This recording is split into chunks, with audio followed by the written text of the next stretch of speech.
Hello friends, welcome to Creative Aari Works. நார்மலாக stem stitch எப்படி thread வச்சு பண்ணுறதுன்னு நம்ம இதுக்கு முன்னாடி இருக்க வீடியோவில் பார்த்தோம். இப்போ நான் அதுக்கு பக்கத்தில் ஒரு லைன் வரைஞ்சிருக்கேன். இதில் பீட் வச்சு ஸ்டெம் ஸ்டிச் எப்படி பண்ணுறதுன்னு நான் உங்களுக்கு காட்ட போகிறேன். இப்போது ஃபஸ்ட்டு அந்த ஒரு லாங் ஸ்டிச் நம்ம போட்டோம் இல்லையா, அதுக்காக ஃபஸ்ட்டு நார்மல் ஸ்விங் த்ரெட்டில் அந்த லாங் ஸ்டிச்சுக்காக நான் ஒரு 5 பீட்ஸ் அதில் லோட் பண்ணி ஒரு ஸ்டிச் கொடுத்துட்டு அதுக்கப்புறம் ஒரு லாக் போடுறேன். இதான் ஃபஸ்ட்டு போட்ட லாங்கு. செகண்ட் நம்ம ரைட் சைடு நார்மலாக போடுவோம். அப்படி போடாமல் இந்த லைன் எங்கே போட்டிருக்கோமோ அதுலேயே இந்த பீட்ஸுக்கு நடுவில் உள் பக்கமாக நம்ம போட போகிறோம். இது ஏன்னா இது இந்த ஸ்டெம் ஸ்டிச் ப்ராடக்ட் வச்சு போடும்போது ஒரு மாதிரி கயிறு மாதிரி ஒரு லுக் கொடுக்கும். ஸோ இது த்ரெட்டில் போடும்போது நமக்கு பின்னாடி போட்டோன்னா த்ரெட் தெரியாமல் போயிடும். அதாவது சைடில் போடுறோம். ஆனால் நார்மலாக இந்த மாதிரி பீட்ஸ் வச்சு போடும்போது மற்ற ஏதாவது ஒரு ப்ராடக்ட் வச்சு போடும்போது எல்லாமே பின்னாடியிலேருந்து கொண்டு வந்தால் தான் அதோட லுக் அழகாக இருக்கும். நீங்களே அதை பாருங்கள். திரும்ப அந்த 4 பீட்ஸ் மட்டும் வச்சு ஒரு ஸ்டிச்சு, அதுக்கப்புறம் ஒரு லாக்கு. திரும்ப நெக்ஸ்ட்டு இந்த 4 பீட்ஸோட சென்டரில் அந்த லைன் மேலேயே ஒரு ஸ்டிச், அதுக்கப்புறம் ஒரு லாக். இந்த மாதிரி போடும்போது தான் அதோட லுக் அழகாக தெரியும். இந்த 4 பீட்ஸ் அதே மாதிரி தான் நம்ம கண்டினியூ பண்ணிக்கிட்டே வரணும்.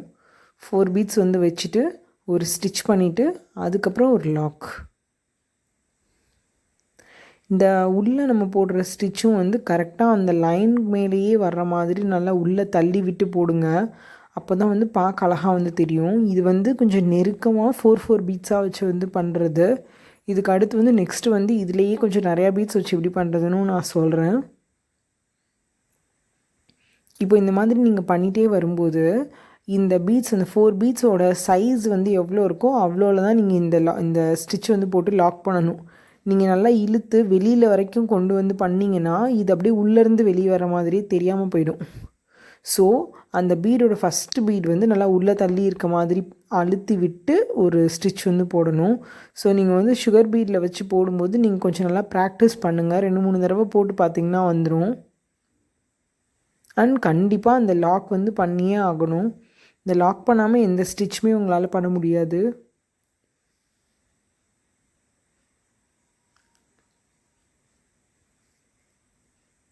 ஒரு மாதிரி நல்லா நெருக்கமாக அடுத்தடுத்து வர்ற மாதிரி நீங்கள் பண்ணணும். அப்போ தான் அது பார்க்க அழகாக இருக்கும். நான் கண்டினியூஸாக ஃபுல்லாக 4 பீட்ஸாக தான் வச்சுட்டே வந்துட்டுருக்கேன். அந்த சென்ட்ரு லைனவே பேஸ் பண்ணி தான் கொண்டு வந்துட்டுருக்கேன். ஸோ நீங்களும் அந்த லைன்லேருந்து மாறி போயிடாமல் அந்த லைன்லேயே பீட்ஸை கோர்த்து கொண்டு வாங்க. அப்போ தான் எந்த லைன் நீங்கள் எந்த மாதிரி ஷேப்பில் ரவுண்டாகவோ இல்லை நீளமாகவோ எப்படி நீங்கள் லைன் போட்டாலும் இந்த ஸ்டிச்சிங்கை பண்ணிக்கிட்டே வந்தீங்கன்னா அது பார்க்க அழகாக இருக்கும்.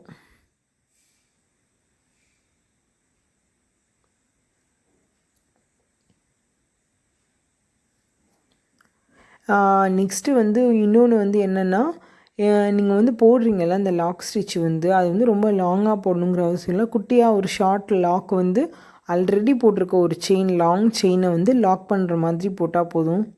ஸோ இது நார்மல் சாயிங் த்ரெட்டுங்கிறனால உங்களோட அந்த லாக் ஸ்டிச் தெரியவும் தெரியாது. ஆனால் அது கண்டிப்பாக போடலைன்னா உங்களுக்கு அந்த ஸ்டிச் நிற்கவே நிற்காது.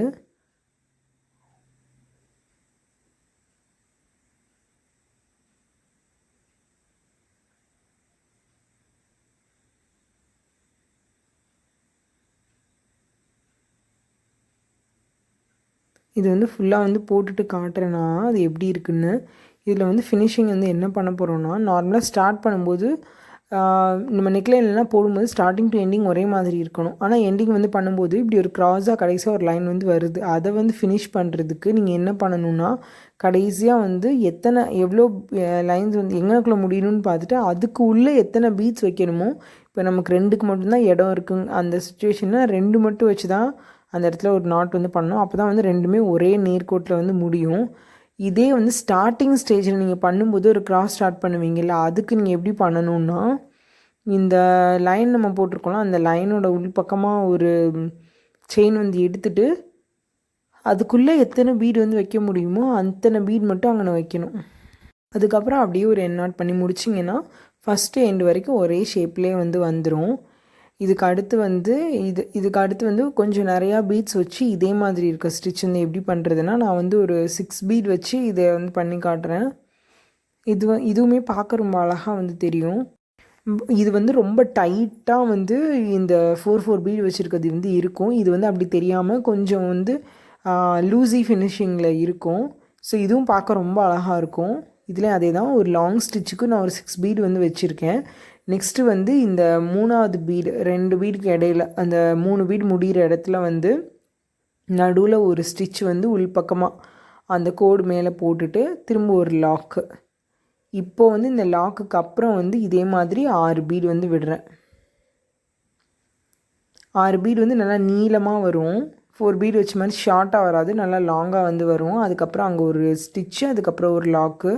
நெக்ஸ்ட் அதே தான் 3 பீடுக்கு இடையில இந்த லைன் மேலேயே ஒரு ஸ்டிச்சு, அதுக்கப்புறம் ஒரு லாக்கு. இங்கேயும் அதே மாதிரி தான் அந்த 6 பீட். ஸோ நீங்கள் கண்டினியூஸாக வந்து இந்த முன்னாடி போட்ட பீட் வந்து எப்படி போட்டோமோ அதே மாதிரி தான் போட்டுக்கிட்டே வரணும்.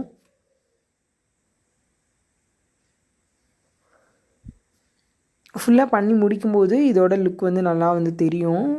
ரொம்ப அழகாக உருண்டு உருண்டு கயிறு வர்ற மாதிரி வந்துட்டுருக்கும். அப்படியே ஒரு ஸ்டிச் வந்து போட்டுட்டு ஒரு லாக். நெக்ஸ்ட் வந்து அதே மாதிரி ஒரு 6 பீட்ஸ் வந்து வைக்கிறோம். அந்த 6 பீட்ஸ் வந்து எவ்வளோ லென்த் வருதோ அந்த லென்த்துக்கு ஏற்ற மாதிரி தான் நம்ம வந்து ஒரு ஸ்டிச் வந்து போடணும். அதுக்கு பக்கத்தில் தான் லாக்கும் போடணும்.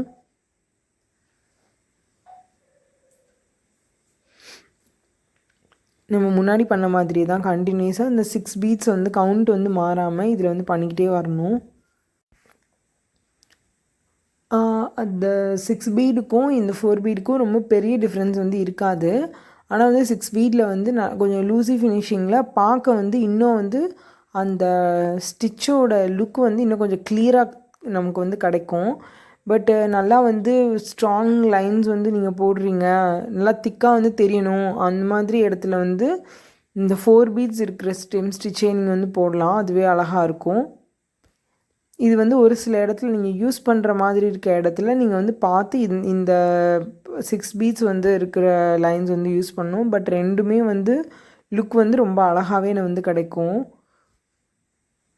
ஏன்னா நம்ம வந்து சுகர் பீட் வந்து கரெக்டாக பர்ஃபெக்டாக அந்த மாதிரி நம்ம எடுத்துகிட்டு வர்றோம். ஸோ இதுலேயும் அதே மாதிரி தான், நீங்கள் வந்து முடிக்கும்போது வந்து எவ்வளோ கேப் இருக்கோ அவ்வளோக்கு ஏற்ற அளவுக்கு மட்டும் பீடு வச்சு முடித்தா போதும்.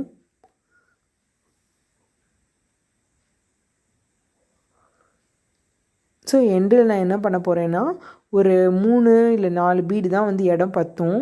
ஸோ அந்த பீட் எவ்வளோ வந்து அதுக்கு இடம் வந்து இருக்கோ அத்தனை மட்டும் பீடு வந்து வச்சுட்டு ஒரு நாட் பண்ணி முடிக்கிறேன். ஸோ அப்போ தான் வந்து உங்களுக்கு வந்து ஃபினிஷிங் லுக் வந்து நல்லா கிடைக்கும். நீங்கள் வந்து நெக்லைனில் இந்த டிசைன் வந்து போட போகிறீங்க அப்படின்னா, நான் இப்போ வந்து சொல்லிக் கொடுத்த இந்த ட்ரிக்கை வந்து நீங்கள் ஃபாலோ பண்ணுங்கள். அப்போ தான் வந்து நெக்லைனோட ஸ்டார்டிங் இடத்துல வந்து ஒரு லைன் மட்டும் தெரியாமல் அழகாக அங்கேருந்தே வந்து இந்த ஸ்டிச்சே கண்டினியூ ஆகிட்டே இருக்க மாதிரி இருக்கும். இது வந்து நீங்கள் உங்கள் கேமரா எஃபெக்டை விட நீங்கள் நேரில் நீங்கள் ட்ரை பண்ணிவிட்டு பார்த்தீங்கன்னா அந்த எஃபெக்ட் ரொம்ப அழகாக வந்து தெரியும். ஸோ நீங்கள் பண்ணும்போது ட்ரை பண்ணி பார்க்கும்போது வந்து இந்த ஸ்டிச் வந்து எந்த இடத்துல போடலான்னு உங்களுக்கே வந்து வெரைட்டி ஐடியாஸ் வந்து கிடைக்கும். இது வந்து பீட்ஸ் வச்சு நம்ம போட்டிருக்கோம். நெக்ஸ்ட்டு வந்து இதிலையே வந்து அடுத்து வந்து ஜர்தோஷி வச்சுலாம் போட போகிறோம்.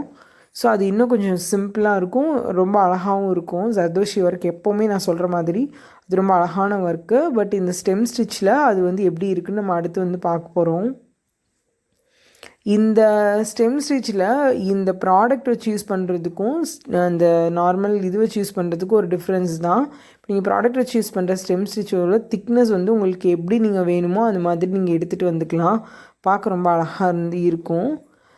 இதே வந்து இந்த த்ரெட் வச்சு போடுறது வந்து க்ராஸாக தான் போட முடியும். நீங்கள் பேக்கில் ரிவர்ஸில் எடுத்துகிட்டு வந்து ஒரே செயின்லேயே போட்டால் நல்லா இருக்காது. நெக்ஸ்ட்டு வந்து ஜர்தோஷி வச்சு அதே மாதிரி ஒரு லைன் வந்து வரைஞ்சிருக்கேன். ஜர்தோஷி வச்சு நான் இப்போ வந்து அந்த ஸ்டெம் ஸ்டிச் வந்து போட போகிறேன். ஃபஸ்ட்டு வந்து நம்ம ஒரு நார்மலாக எப்போவும் போடுற அந்த லாங் ஸ்டிச்சுக்கு பதிலாக ஒரு ஜர்தோஷி வந்து வைக்கிறேன். இப்போது அதுக்கு இடையில நடுவில் உள்பக்கமாக ஒரு stitch and lock, then next ஜர்தோஷி அதே மாதிரி வச்சு ஒரு ஸ்டிச், அதுக்கப்புறம் ஒரு லாக்கு. ஸோ நீங்கள் ஜர்தோஷி வெட்டும்போது வந்து ரொம்ப கவனிக்க வேண்டிய ஒரு விஷயம் என்னென்னா, அதோட ஷார்ப் எட்ஜு வந்து ஒரு மாதிரி மடங்கி இருக்க மாதிரி வெட்டக்கூடாது. உங்களால் ஊசியில் எடுத்துகிட்டு வந்து போட வரதுக்கே ரொம்ப கஷ்டமாக இருக்கும். செகண்டு அதை வந்து நல்லா ஸ்ப்ரிங் மாதிரி இழுத்துட்டு அதுக்கப்புறம் தான் கட் பண்ணணும். ஜர்தோஷி ஒர்க்லாம் எப்படி பண்ணணும்னு ஆல்ரெடி டுட்டோரியல் வீடியோஸ் நம்ம சேனலில் இருக்குது, பாருங்கள், பார்த்து தெரிஞ்சுக்கோங்க. ஸோ இந்த மாதிரி ஒர்க்ஸ்லாம் நம்ம பண்ணும்போது டீட்டெயில்டாக ஒரு ப்ளவுஸில் நிறையா ப்ரைடல் ப்ளவுஸ் வந்து ஒர்க் பண்ண போகிறோம், டீட்டெயிலாக நிறைய டிசைன் வந்து பண்ண போகிறோம் அப்படின்னா ஸோ ஈச் அண்ட் எவ்ரி இடத்துக்கும் வந்து யூனிக்காக ஒரு டிசைன் வந்து யூஸ் பண்ணணும். ப்ளவுஸ் ஃபுல்லாக வந்து ஒவ்வொரு இடத்துக்கு ஒவ்வொரு டிசைன் தான் யூஸ் பண்ணணும். இதே டிசைன் கண்டினியூஸாக நிறைய இடத்துல வரக்கூடாது. அந்த மாதிரி சுச்சுவேஷனில் சின்ன சின்ன டீட்டெயிலிங்கில் இந்த மாதிரி ஸ்டெம் ஸ்டிச்சஸ், ஜர்தோஷியில் ஒன்று, பீடில் ஒன்று, அந்த மாதிரி நம்ம போடும்போது ரொம்ப அழகாக வந்து தெரியும். ஸோ அதுக்கு தான் நம்ம வந்து இந்த மாதிரி வித்தியாசமான ஸ்டிச்சஸ்லாம் யூஸ் பண்ணுறோம்.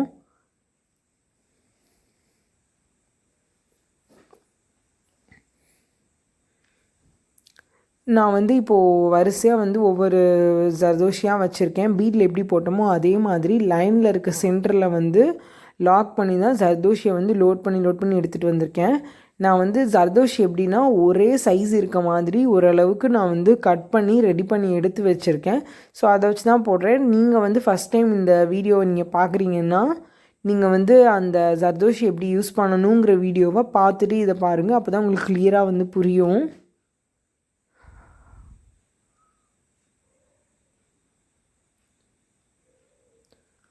ஸோ நீங்கள் வந்து நார்மலாக பீட் ஒர்க் பண்ணுறதை விட ஜர்தோஷி ஒர்க் பண்ணுறது ரொம்ப ஈஸியாக இருக்கும், ரொம்ப அழகான ஒர்க்கும் கூட.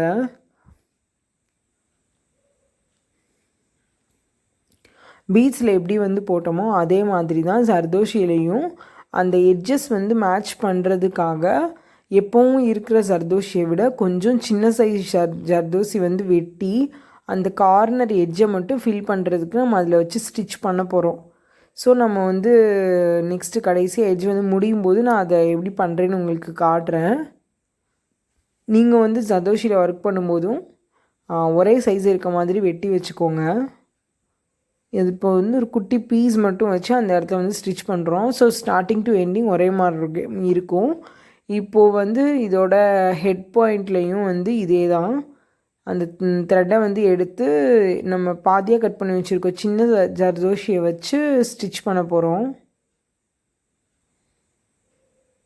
கண்டிப்பாக நீங்கள் இந்த ஸ்டிச்சஸ்லாம் ட்ரை பண்ணி பாருங்கள். இந்த வீடியோ கண்டிப்பாக உங்களுக்கு யூஸ்ஃபுல்லாக இருந்திருக்கும். தேங்க்ஸ் ஃபார் வாட்சிங். இன்னும் நம்ம சேனலை பார்த்துட்டு சப்ஸ்கிரைப் பண்ணாமல் இருந்தீங்கன்னா கண்டிப்பாக சப்ஸ்கிரைப் பண்ணுங்கள். மறக்காமல் பக்கத்தில் இருக்க பெல் பட்டனையும் ப்ரெஸ் பண்ணுங்கள். அப்போ தான் நாங்கள் போடுற நெக்ஸ்ட் வீடியோஸ் உங்களுக்கு நோட்டிஃபிகேஷனில் வரும்.